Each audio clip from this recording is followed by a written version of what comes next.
Hello everyone, and welcome to the Zero to Hero Challenge in Season 3.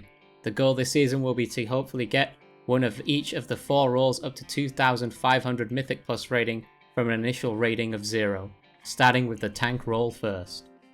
I'm starting off the first Season 3 challenge with my Vengeance Demon Hunter from the previous season, picking it up exactly where I left it at the end of the last challenge.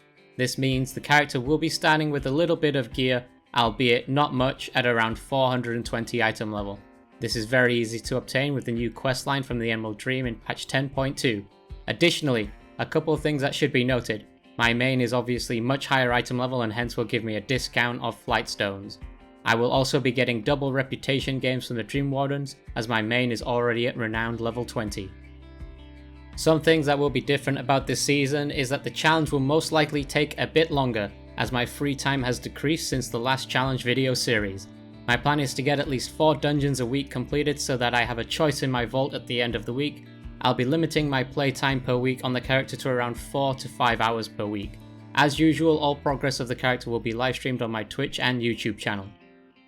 To start the day off, I checked over my character quickly, looking at the gear and talents I had picked. With the most recent patch, Demon Hunters had quite a few talent changes, and as such I had to create a new build. I decided to go with the standard Mythic Plus build from Wowhead Demon Hunter Guide, with only a slight alteration, swapping the volatile Flamebud talent for the Sigil of Chains so that I can make grouping mobs easier. Since I hadn't touched the Demon Hunter for a couple of months, I'm pretty rusty and didn't have a key, so to begin my journey, instead of starting at a +2 key, I managed to pug my way into somebody's Mirz on Rise level 5 key to give me a little bit of a head start. The affixes for this week are Tyrannical, Entangling and Bursting. As this was only a level 5 key, nothing really happened as they're not much more difficult than a regular mythic, at least until we reached Morchi. On this boss, the Shaman DPS got hit by a breath from Morchi during the hide and seek mechanic. They used their Ankh only to stand on top of me for the Sandblast ability, which quickly killed him again. And towards the end of the fight, the healer was also stacked on me for a Sandblast and died just as quickly as the Shaman, bringing the group up to 3 deaths in total after this boss. We moved on to the third boss, the Time Lost Battlefield, and killed this rather quickly without any deaths.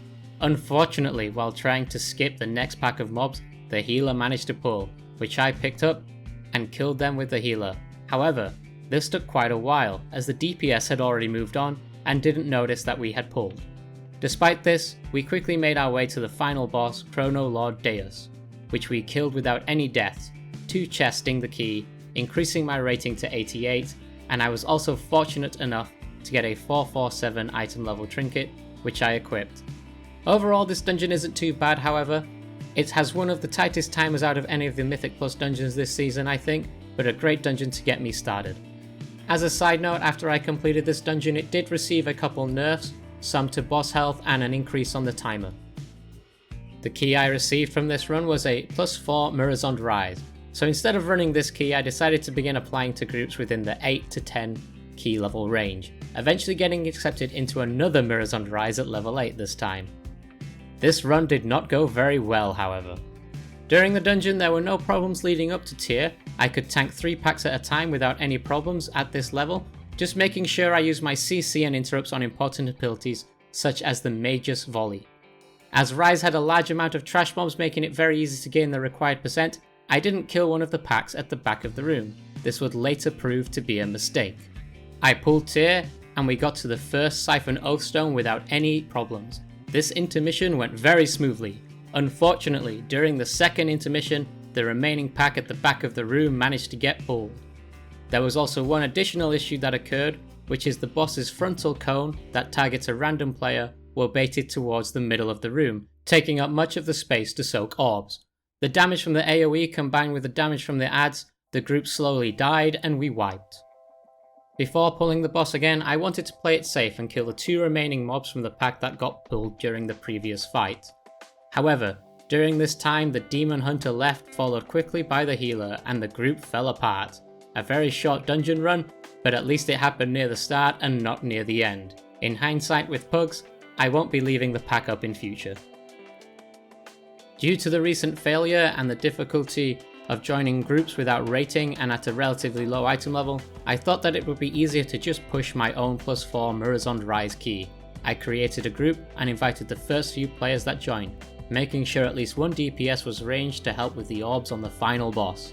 The healer I ended up inviting was sub 400 item level, but I wasn't too concerned with that, as it was only a +4 and it's only a very minor increase over the normal mythic difficulty.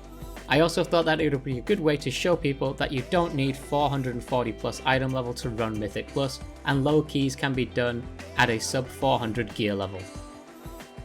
This run went far better, at least until just after the time lost battlefield, which was the second boss of the dungeon for us. Just as we killed it, my video card driver crashed and I had to restart my game. Due to this, part of the recording was also lost. Despite this, I started recording again as we made our way to Mochi. Unfortunately, I missed the first death of the run due to this unfortunate circumstance. On the trash pack before Mochi. Mochi herself was a very messy kill. On the first hide and seek mechanic, I found the real Mochi relatively quickly, and the rest of the group found her too. However, for some reason, the healer and 2 DPS decided to continue standing in front of her while DPSing, and all got hit by the breath. Fortunately, no one died. After this, things got worse. It feels like the DPS and the healer didn't understand the mechanics of the fight, and instead tried to tank their copy with their face. These ads do quite a lot of damage to non-tanks. The healer and warrior DPS died. The healer did ank, only to die again very shortly after to the ad. Despite the 3 deaths on this boss and being a healer down, it was already at 7%, so me and the remaining players swiftly finished it off. While running to the final boss, the warrior must have aggroed something and died. He decided to leave the instance and we were left to Forman the final trash pack and boss. We did lose a healer during the AoE of the final trash pack, but it wasn't too big of an issue and we killed them off without losing anyone else. Chrono Lord Dias went down without any problems as well. There was some initial confusion about who should stand in the orbs at first, but that was quickly resolved. When the boss was below 10%, he casted his final Infinite Corruption ability, which causes pools of sand to form. Unfortunately, here we lost the mage right before the kill, bringing our total death count up to 7 for the dungeon before we killed it. I was surprised we had so many deaths, but I think it mostly came down to people not being aware of the mechanics of the fights and the instance. Killing the boss gave me no rating, but I did receive a 444 item level wrist, increasing my total item level up to 426 and increasing my key by 2 levels. While I am still quite a low item level and low rating, I decided it would be best to just continue pushing my own key. And now Galron Fall level 6. This run went relatively smooth, and no one left before the completion of the dungeon this time. Our first deaths occurred during the manifested Time Waste boss. The shaman died by not dodging the orbs from the boss correctly. He did quickly use his ank however, only to die again to the same way shortly after. At around 25%, we lost our hunter to the debuff. With myself, the healer and 1 DPS remaining, we continued to kill the boss, only for the rogue to die at the final 10% to a combination of the debuff and the orbs. Myself and the healer finished off the boss, we rezzed and began making our way to the 3rd boss. We had no more deaths, all the way until the final boss Iridicron. On this boss, 7% in, we lost our shaman yet again to the Earth Surge ability, as he got hit by the spikes that moved outwards from the boss. Nevertheless, we killed the boss with over 15 minutes left on the timer and a total of 5 deaths, increasing my key by 3 levels and my Mythic Plus rating to 186. Overall, a better run than the previous dungeon, although still quite a few avoidable deaths occurred. My key upgraded into an Everbloom 9, and this will be my final dungeon for the week before the reset, as it will allow me to reach my goal of having 2 vault slots unlocked. The first 2 bosses fell very quickly without any deaths or problems. Unfortunately, I did end up dying on the trash before Archmage Saul.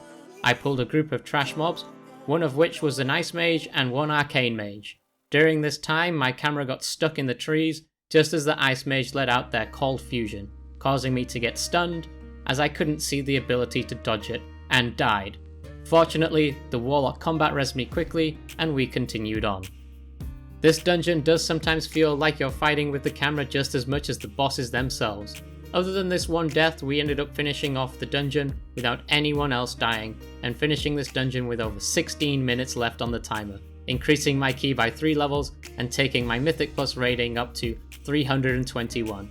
However, I did receive no loot during this dungeon. With my 4 dungeons completed for the vault, I decided I would go complete some of the dailies inside the Emerald Dream, as well as LFR. I completed the first 2 wings of the Mirz LFR. The first wing was rather uneventful, but I was lucky enough to get a 441 ring from the second boss. The second wing of LFR wasn't as smooth. My co-tank didn't know the mechanics of the fights and would never taunt the boss, resulting in me taking multiple tank busters in a row when I shouldn't have, causing me to have a few deaths throughout the run. Despite this, we killed the bosses without any wipes. I wasn't fortunate enough to get any loot this time, and moved on to my last goal of the week, which was to complete the Super Bloom event.